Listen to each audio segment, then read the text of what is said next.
ज्यामितीय व्यवस्था।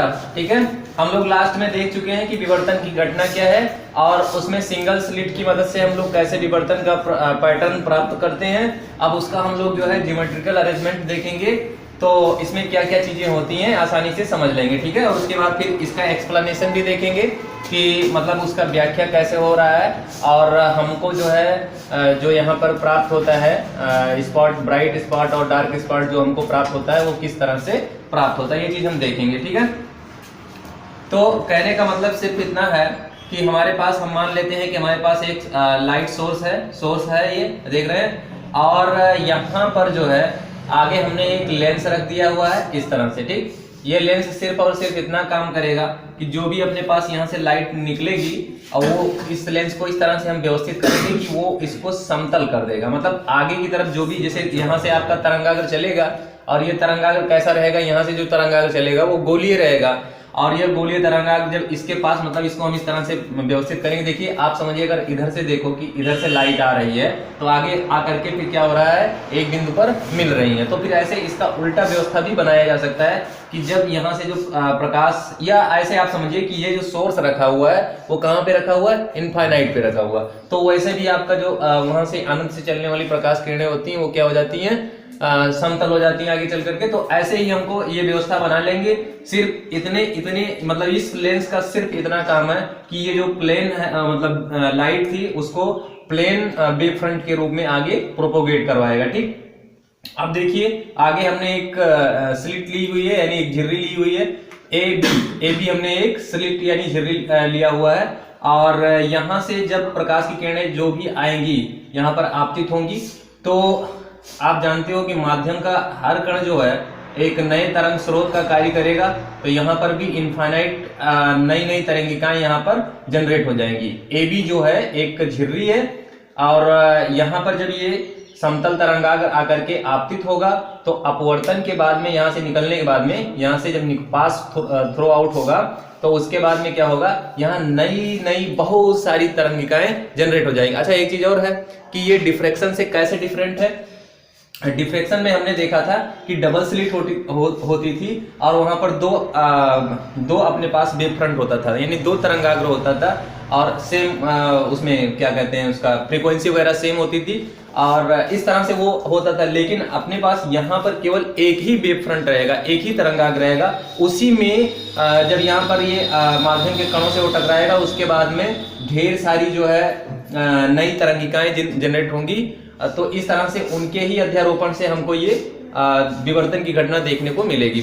वहां पर जो व्यतिकरण की घटना हो रही थी उसमें हमने दो वेव फ्रंट लिया था अलग अलग, मतलब ऐसे समझ सकते हैं कि दो तरंगे वहां पर थी, यहाँ पर केवल एक ही तरंग है, और वहां पर दो तरंगों के अध्यारोपण से हमको जो है व्यतिकरण की घटना प्राप्त हुई थी। जबकि यहाँ पर क्या होगा, एक ही तरंग हमारे पास रहेगा, और फिर जब ये माध्यम में आएगा यहाँ पर तो नई नई जो तरंगिकाएं जनरेट होंगी ढेर सारी, उनके अध्यारोपण से ही हमको जो है कौन सी घटना देखने को मिलेगी, विवर्तन की घटना देखने को मिलेगी। ठीक है, तो अब आप देखिए इसमें हम दो केस मानते हैं। हम मानते हैं कि हमारे पास जो भी प्रकाश या जो वेव हमारे पास यहाँ से इंसिडेंट हुआ था, जो बिना विचलित होता है, मतलब कि सीधे निकल जा रहा है। जैसे दो चीज होगी, या तो कोई वेव जो है मुड़ जाएगी किसी तरफ, और या तो सीधे निकल जाएगी। दो ही चीज अपने पास होगा, दो ही केस होगा। या तो वेव क्या होगा, तरंगाग्र जो होगा, मतलब जो नई तरंगिकाएं यहाँ से जनरेट होंगी, वो या तो कुछ तरंगिकाएं सीधे निकल जाएंगी, है ना, और या तो कुछ तरंगिकाएं विवर्तित हो जाएंगी, किसी तरफ मुड़ जाएंगी। तो मानते हैं कि जो तरंगिकाएं सीधे निकल जा रही हैं, वो जो मैंने इधर सामने लेंस रखा हुआ है, ये लेंस क्या करेगा, इन सबको एक जगह पर फोकसित कर दे रहा है। किस पर, बिंदु O पर फोकसित कर दे रहा है। ठीक है, और उसके बाद में ये हमारा जो है सेंट्रल है, आप कह सकते हो, ऐसे भी कह सकते हो कि जो अपने पास पर्दा XY पर्दा है उसका ये मिड पॉइंट है, मध्य बिंदु है। और यहाँ पर जो हमको एक बड़ी चीज, अच्छा एक चीज और है कि जो भी यहाँ से प्रकाश या नई तरंगिकाएं जनरेट हो रही हैं, उसका बहुत ज्यादा हिस्सा हमको यहाँ पर ही प्राप्त होगा। तो इसलिए क्या होता है, जितनी तरंगिकाएं होती हैं तो ये वाली तरंगिकाएं सब क्या है, समान कला में, तो जब समान कला में तरंगे एक जगह पर मिलती हैं तो उनकी परिणामी तीव्रता क्या हो जाती है, अधिकतम हो जाती है ना। समान कला में तरंगिकाएं होती हैं जब एक पॉइंट पर मिलती हैं या कहीं पर उनका अध्यारोपण होता है तो वहां पर परिणामी तीव्रता जो होती थी वो बहुत ज्यादा हो जाती है। तो यानी हम ऐसे कह सकते हैं कि अपने पास जो ये नई तरंगिकाएं यहाँ पर जनरेट हो रही हैं, ये सब आपस में सेम कला में है, ये वाली सेम कला में है। यहाँ से मतलब जितनी तरंगिकाएं जनरेट हो रही, वास्तव में वास्तविकता यही है कि यहाँ से जितनी तरंगिकाएं जनरेट हो रही हैं ये सभी तरंगिकाएं जो है समान कला में ही है। लेकिन प्रॉब्लम ये है कि जब सभी अलग अलग बिंदुओं पर पहुंचती हैं, अलग अलग दूरी तय करती हैं, तो वो उनकी कलाएं क्या हो जाती हैं, अलग अलग हो जाती हैं। लेकिन जब मान लीजिए जैसे यहाँ से जो निकलेगा, यहाँ से जो यहाँ पर पहुंचेगा उसके लिए, और जो यहाँ से निकलेगा वो यहाँ पर पहुंचेगा उसके लिए, दोनों के लिए क्या होगा, समान कला में होगा क्योंकि समान दूरी है ना। तो उस स्थिति में जितनी भी प्रकाश की किरणें बिंदु O पर यहाँ पर या जो तरंग है O पर आप पहुंचेगा वो सब समान कला में पहुंचेंगे। और अगर समान कला में पहुंचेगा तो इसका मतलब ये होगा कि सब के सब मिल करके जो है इसको परिणामी तीव्रता यहाँ पर अधिकतम कर देंगी, जिससे हमें जो है जो हमने लास्ट टाइम में देखा था डिफ्रैक्शन पैटर्न देखा था, उसमें हमने देखा था कि एक जो है मैक्सिमम पट्टी चौड़ी प्राप्त होती है। तो इस तरह से हमको कुछ इस तरह से हमको यहाँ पे ये प्राप्त हो जाएगा। केंद्रीय उच्चिष्ट जो हमारा होगा इसी को क्या कहते हैं, केंद्रीय उच्चिष्ट कहते हैं। तो केंद्रीय उच्चिष्ट हमको इस तरह से प्राप्त हो जाएगा। और इसके अलावा फिर मैंने डिफ्रैक्शन की परिभाषा में भी आपको बताया कि जो चीज रहेगी कि एक तो केंद्रीय उच्चिष्ट मिलेगा, एक सबसे चौड़ी पट्टी मिलेगी, इसके अलावा जो है उसके दाईं तरफ और उसके बाईं तरफ 3-4 रंगीन पट्टियां भी हमको प्राप्त होती हैं। और अगर हम मोनोक्रोमेटिक लाइट लेते हैं तो हमको जो है एक ही रंग की कई छोटी छोटी पट्टियां जो है इधर दोनों तरफ प्राप्त होती हैं। कहने का मतलब ये हुआ कि एक तो इसका मतलब ये हुआ कि जो हमने जैसे वहां लास्ट में देखा था कि इंटरफ्रेंस में, तो वहां पर एक था विनाशी व्यतिकरण और एक था संपोषी व्यतिकरण। तो संपोषी व्यतिकरण जो बन रहा था, तो संपोषी व्यतिकरण जब बन रहा था तो वहां पर परिणामी तीव्रता अधिकतम हो जाती थी, और जहां विनाशी होता था वहां न्यूनतम हो जाती थी। कुछ वही चीज यहाँ पर भी हो रहा है, यहाँ पर भी विनाशी और मतलब कंस्ट्रक्टिव और डिस्ट्रक्टिव दोनों चीजें बन रही हैं। बस अंतर सिर्फ इतना है कि वहां पर जो चीज ज्यादा हो रही थी वही चीज यहाँ पर थोड़ा कम हो रहा है। क्यों? क्योंकि यहाँ पर जो नई तरंगिकाएं जनरेट हो रही हैं वो एक ही वेव फ्रंट की हैं, एक ही वेव फ्रंट की है ना नई तरंगिकाएं जनरेट, और वहां पर 2 हो जाता था। इस वजह से ये चीजें हैं। फिलहाल हम इतना वो ज्यादा उलझने की कोशिश नहीं करेंगे, केवल इतना समझेंगे कि जब देखो समान कला की तरंगे हमारी यहाँ पर पहुंच रही हैं तो वो सब मिलकर के प्रबलित हो जाती हैं, है ना, यानी इनफोर्स हो जाती हैं। तो इनफोर्स हो जाने की वजह से क्या हो जाता है, उसकी परिणामी तीव्रता यहाँ पर अधिकतम हो जाती है।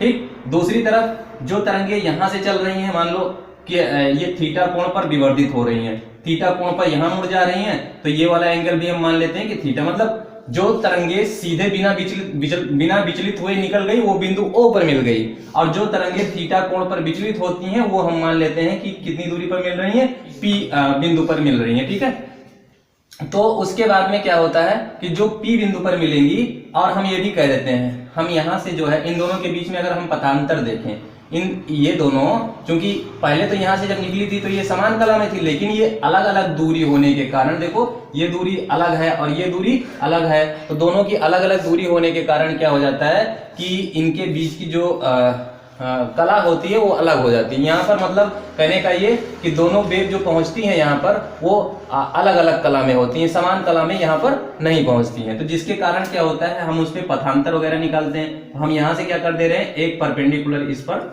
डाल देते हैं। यहाँ से हमने एक परपेंडिकुलर डाल दिया और इसको हम नाम दे देते हैं K।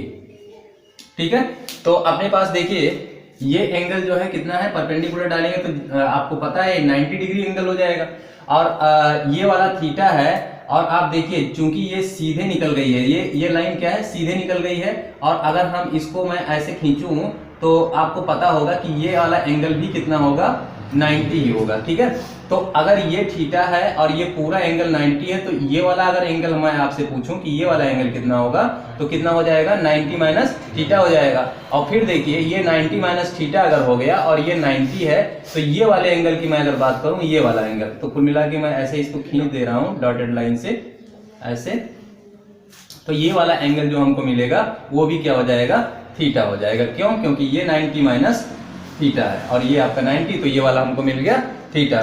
ठीक है, तो अब हम उसके बाद में क्या करते हैं, मान लेते हैं, हम कहते हैं त्रिभुज। अब ये जो है ज्योमेट्रिकल अरेंजमेंट हो गया था।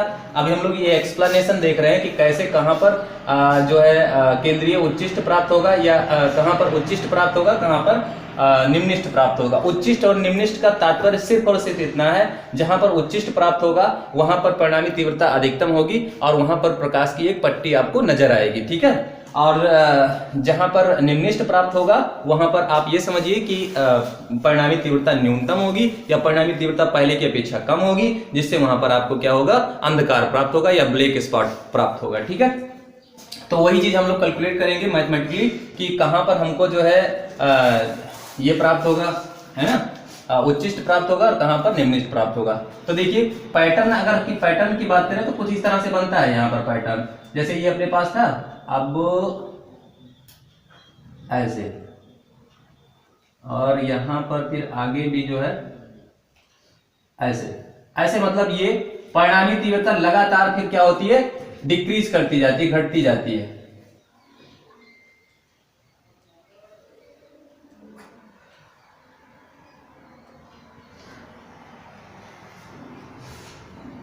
ये पैटर्न कुछ इस तरह से हमको प्राप्त होता है। कहने का मतलब है, एक तो केंद्रीय उच्चिष्ट हो गया, जो सबसे ज्यादा जहां पर प्रकाश आपतित होता है, सबसे ज्यादा प्रकाश इसी पॉइंट पर आपतित होता है, जिससे, या आप ऐसे कहिए कि जो तरंगे होती हैं सबसे ज्यादा समान कला में यहीं पर मिलती हैं, जिससे इसकी परिणामी तीव्रता बहुत अधिकतम हो जाती है। और ये हमको जो पर्दे पर प्राप्त होता है वो चौड़ी पट्टी, सबसे चमकीली पट्टी हमको प्राप्त होती है। इसके अलावा जब इधर जो पट्टियां प्राप्त हो रही थी, तीन हमने कहा था कि तीन रंगीन छोटी छोटी पट्टियां, पतली पतली पट्टियां हमको प्राप्त होती हैं, तो वो वाली यही होती है। और यही जो फिनोमेना होता है, केवल हमको अगर खाली यही प्राप्त होता तो ये हमारा जो है आपका ये दिखाता कि प्रकाश सीधी रेखा में चलता है। लेकिन इसके अलावा जो ये चीजें हमको प्राप्त हो जा रही हैं, ये दर्शाता है कि अगर प्रकाश के मार्ग में अगर प्रकाश के मार्ग में कोई अवरोध रखा जाता है या कोई स्लिट रखी जाती है, और उस स्लिट की जो लेंथ है वो इसकी मतलब जो लाइट है, लाइट की वेवलेंथ के कोटि का होता है, तो उस स्थिति में वहां पर जो है लाइट थोड़ा सा बेंड हो जाता है ना। ये उसी घटना का मतलब दर्शाता है। ठीक, मतलब बेंडिंग ऑफ लाइट ये दर्शा रहा है। चलिए अब यहाँ पर हम देखते हैं, हम कहते हैं त्रिभुज। अगर मैं त्रिभुज की बात करूं, कौन सा त्रिभुज भैया, ए बी के से, तो हम कहें त्रिभुज ए बी के में। तो अगर हम यहाँ पर कोण की बात करें, कौन सी कोण की बात कर रहे हैं, ये कोण की बात करें, और इसको हम लेते हैं साइन के साथ, तो साइन थीटा। आप एक चीज और ध्यान दीजिए, ये जो स्लिट है यानी झिर्री है, इसकी हमने लेंथ को बोल दी है, या विड्थ और जिसकी होगी वो हम स्मॉल ई बोल देते हैं, स्मॉल ई बोल दे रहे हैं। यहाँ से मतलब ए बी की जो लेंथ है वो ई है। तो अपने पास साइन थीटा बराबर होता क्या है, लंब बटा कर्ण। कोण के सामने वाली भुजा लंब होती है, ये वाली लंब हो गई, और ये वाला आपका क्या हो जाएगा, जिस पर कोण बना होता है वो आपका आधार होता है, यानी ये हो जाएगा आपका कर्ण या साइन थीटा। हाँ, ये लंब हो जाएगा, है ना, ये इस तरह से देखेंगे, ये सामने वाली भुजा लंब और ये आपका क्या हो जाएगा, कर्ण। तो यहां से हम कहेंगे साइन थीटा बराबर हो जाएगा बी के और बटा में हो जाएगा ए बी। ठीक, या बी के बराबर अपने पास क्या हो जाएगा, ए बी साइन थीटा। ठीक, और बी के को हम जानते हैं कितना होता है, बी के जो है अपने पास है क्या चीज, बी के तो है पथांतर, है ना। यही तो मैंने कहा था कि जितनी इसकी लेंथ है वहां से हम इस पर परपेंडिकुलर डाल देंगे तो जो पथांतर हो जाएगा वो बी के हो जाएगा। तो यहाँ पर अपने पास क्या मिल गया, पथांतर बी के बराबर हो जाएगा, ए बी की वैल्यू रख दीजिए ई, और ये अपने पास हो जाएगा ई साइन थीटा। ठीक, तो यहां से एक चीज ध्यान रखेंगे। अब दूसरी चीज है, यदि पथांतर लेमडा है, तो जब पथांतर लेमडा हो जाएगा तो हमारे पास क्या हो जाएगा, हम कहेंगे कि बी के बराबर ई साइन थीटा जो हमें प्राप्त हुआ था ना, वो अपने पास हो जाएगा ई साइन थीटा बराबर लेमडा। और ये क्या होगा, ये होगा अपना प्रथम निम्निष्ठ के लिए। ये जो कंडीशन हमें प्राप्त होगी वो प्रथम निम्निष्ठ के लिए। निम्निष्ठ का तात्पर्य यही है कि जहां पर जो वेव है आपस में सुपरपोजिशन किए हैं, मतलब नई जो द्वितीय तरंगिकाएं निकली थी वो सुपरपोजिशन करके क्या किए हैं, एक दूसरे के प्रभाव को नष्ट कर दिए हैं, और वहां पर अंधकार है, वहां पर ब्लैक स्पॉट है। बात समझ रहे हो ना। तो इस तरह से यह प्रथम निम्निष्ठ हमको प्राप्त होगा। और जहां पर प्रथम निम्निष्ट प्राप्त होगा, ये पहले प्रथम मिनिमा के लिए है, ठीक है। उसके बाद में अगर हम इसी को जनरल फॉर्म में बोल देते हैं तो जनरल फॉर्म में अपने पास क्या हो जाएगा, ई साइन थीटा बराबर एम लेमडा, ठीक है, इन जनरल। तो जैसे और जो यम है, यम बराबर आपका हो जाएगा कितना, आप 1 2 3 डॉट डॉट ऐसे आप ले सकते हो। अगर यम बराबर आपने 0 ले लिया तो उस स्थिति में क्या होगा, यम बराबर 0 के लिए आप देखिए m बराबर 0 के लिए जो है हमारे पास ये चीज जो है केंद्रीय उच्चिष्ट हमको प्राप्त होगा। हमको क्या प्राप्त होगा, केंद्रीय उच्चिष्ट प्राप्त होगा, ठीक है। अब इसके अलावा जो है अगली चीज हम देखें तो हमारे पास जो केंद्रीय उच्चिष्ट प्राप्त हुआ है उसके बाद में ये रहा मिनिमा, ठीक है, ये है मिनिमा। यहां से मतलब मिनिमा का मतलब हो गया प्रथम निम्निष्ट, ये हो गया, ठीक। और उसके बाद में फिर आप आगे देखिए तो आपको फिर एक प्राप्त हुआ है, ये दीप्त पट्टी। आप ऐसे समझ सकते हो, ये ब्राइट है और ये भी ब्राइट है, ये भी ब्राइट है, और ये वाला जो बीच में प्राप्त हो रहा है ये आपका डार्क है और ये भी डार्क है, और फिर यहाँ पे इधर भी डार्क है और ये आपका ब्राइट, समझ रहे हो ना। तो घटना कहीं ना कहीं वही हो रहा है, एकदम जैसे इंटरफ्रेंस होता है वैसे ही है, लेकिन ये उससे अलग है। इंटरफ्रेंस में क्या होता है, जो भी ब्राइट प्राप्त हुआ, जो यहाँ पर ब्राइट प्राप्त हुआ, जो यहाँ पर, जो यहाँ पर, जो यहाँ पर, मतलब जितना ब्राइट प्राप्त होगा वो उन सब की intensity, light of intensity, thickness, सब कुछ क्या होता है, सेम होता है। मतलब जितना चमकीला यहाँ पर ब्राइट प्राप्त हुआ उतने चमकीला यहाँ पर, उतने चमकीला यहाँ पर, उतने चमकीला यहाँ पर, ठीक, उतने चौड़ाई इसकी, उतने चौड़ाई इसकी, उतने चौड़ाई इसकी, ये सब होगा, ठीक। और जबकि और जो डार्क प्राप्त होगा उतना ही यहाँ, उतना ही यहाँ, उतना ही यहाँ, ये होता है इंटरफ्रेंस में, व्यतिकरण में। लेकिन यहाँ पर देखो क्या हो रहा है, अंतर देखो, यहीं से समझ जाओ अंतर क्या है। अंतर यहाँ पर क्या हो रहा है, यहाँ पे जो ब्राइट प्राप्त हो रहा है वो बीच में जो केंद्रीय उच्चिष्ट होता है, जो यहाँ पर ब्राइट हमको प्राप्त हो रहा है, ये सबसे ज्यादा प्रकाशित है, ये सबसे ज्यादा चमकीला होगा। उसके बाद में जो ब्राइट प्राप्त हो रहा है यहाँ पर वो कम चमकीला होगा, फिर और कम चमकीला, फिर और कम चमकीला, धीरे धीरे जाकर के पूरा एकदम खत्म हो जाता है। इंटेंसिटी मतलब यहाँ से जैसे हम इधर जाएंगे इंटेंसिटी घटती जाएगी, इंटेंसिटी ऑफ लाइट, और यहाँ भी नीचे भी क्या हो जाएगा, इंटेंसिटी ऑफ लाइट घटती जाएगी, समझ रहे हो ना। तो ये चीज हो गया। अब हम अगर प्रथम, या हम कहें कि ये वाला जो है ना, जिसको हम कहेंगे कि ये भी तो उच्चिष्ट है, इसको हमने क्या कहा, केंद्रीय उच्चिष्ट कहा। ये भी अपना क्या है, उच्चिष्ट ही है, लेकिन ये हम कहेंगे, इसको नया नाम देंगे, इसको कहेंगे गौड़ उच्चिष्ट, ठीक है। तो हमको जो यहाँ पर ये प्राप्त हुआ है ये भी उच्चिष्ट है, लेकिन इसको हम नया नाम देंगे, इसको कहेंगे गौड़ उच्चिष्ट, ठीक है। और जो ये गौड़ उच्चिष्ट होगा इसके लिए, मतलब प्रथम गौड़ उच्चिष्ट के लिए, या आप कहिए कि यमवी गौड़ उच्चिष्ट के लिए हम जनरल फार्मूला अगर लिखें तो अपने पास क्या हो जाएगा, उच्चिष्ट के लिए, तो अपने पास जो ये चीज थी वही क्या हो जाएगी, यहां पर E sin थीटा बराबर 2m+1 टाइम्स लेमडा बाई 2, समझ रहे हो ना, ये सूत्र हो जाएगा, समझ रहे हो। ये उच्चिष्ट के लिए है और ये आपका निम्निष्ट के लिए सूत्र है। ये दोनों सूत्र आप ध्यान रखिए, E sin थीटा बराबर यम लेमडा, और यम लेमडा यहाँ पर प्लस माइनस भी बोल सकते हो, कोई दिक्कत नहीं है। यहाँ से जब नीचे जाओगे तो माइनस, यहाँ से ऊपर जाओगे तो प्लस, ठीक है। तो इसमें आपको कोई समस्या नहीं है, आप ऐसे भी बोल सकते हो, यम लेमडा भी कह सकते हो। और ये आपका निम्निष्ट के लिए है और ये आपका किसके लिए है, उच्चिष्ट के लिए, समझ रहे हो ना। तो दोनों चीजें हो गई। देखो केंद्रीय उच्चिष्ट की कोणीय चौड़ाई, ये अगला टॉपिक रहेगा, जो अभी इसके पीछे तक हम लोग देख लिए हैं कि क्या क्या चीजें होती हैं। और हमको जो पर्दे पर व्यतिकरण प्रारूप प्राप्त होता है वो कुछ इस तरह से प्राप्त होता है। मतलब हमारे पास एक मुख्य उच्चिष्ट होता है, मतलब सबसे चमकीली पट्टी एक चौड़ी पट्टी होती है, बीच में सबसे चौड़ी पट्टी होती है, उसके बाद में उसके किनारों पर जो है, तो जो सबसे चौड़ी और सबसे चमकीली पट्टी होती है उसे केंद्रीय उच्चिष्ट या मुख्य उच्चिष्ट कहते हैं, समझ रहे हो ना। तो ये पर्दे पर हमको जो ये रीजन प्राप्त होता है, यहाँ पर प्रकाश का फैलाव जो है सबसे अधिक होता है। उसके बाद में इस केंद्रीय उच्चिष्ट के जस्ट बाद में क्या होता है, एक पतली सी डार्क पट्टी होती है जिसे हम निम्निष्ट कहते हैं ना, और ये दोनों तरफ सेम चीज होती है, मतलब एक तो ये दोनों के बीच में सिमेट्री होती है। सिमेट्री का मतलब ये हो गया कि जितना चीज इधर होता है उतना चीज इधर होता है, अर्थात ये जीरो समझ सकते हो, ये जीरो है तो जीरो से आगे धनात्मक संख्याएं और जीरो के इधर ऋणात्मक संख्याएं, कुछ इस तरह से आप फील कर सकते हो। यानी जीरो के इधर जो है सिमेट्री होती है दोनों तरफ, तो इधर भी निम्निष्ट होता है। और एक चीज और कि जो मुख्य उच्चिष्ट है उसके बाद में हमको एक डार्क पट्टी प्राप्त होती है जो हम जिसको हम निम्निष्ट कहते हैं, ठीक है। और फिर उसके बाद में हमको एक और प्रकाश की जो है चमकीली पट्टी प्राप्त होती है जिसको वो भी उच्चिष्ट ही होता है, लेकिन उस उच्चिष्ट को एक नया नाम दे देते हैं और कहते हैं गौड़ उच्चिष्ट, ठीक है। यानी ये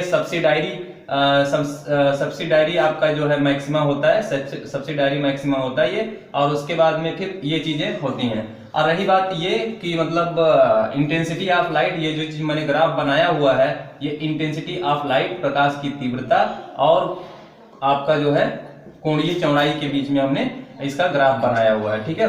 तो कोणीय चौड़ाई का तात्पर्य यह है कि पर्दे पर किसी पट्टी का फैलाव कितना होगा, मतलब जो है कौन कितना ज्यादा चौड़ा पट्टी हमको पर्दे पर प्राप्त होगा, ठीक है।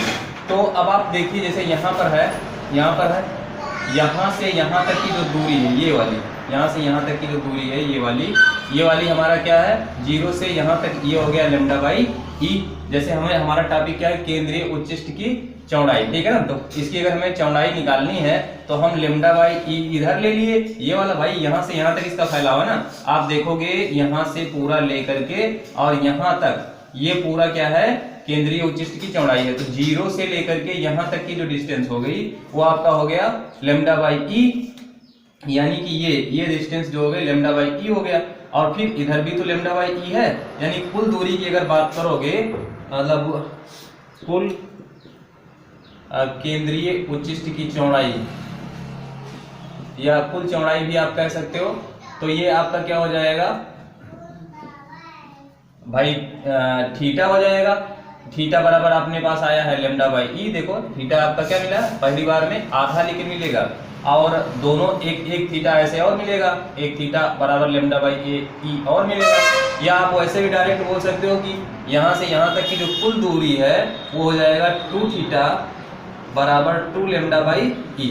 तो ये चीज हमको प्राप्त हो जाएगी केंद्रीय उच्चिष्ट की कोणीय चौड़ाई, ठीक है ना, ये कोणीय चौड़ाई हो गई।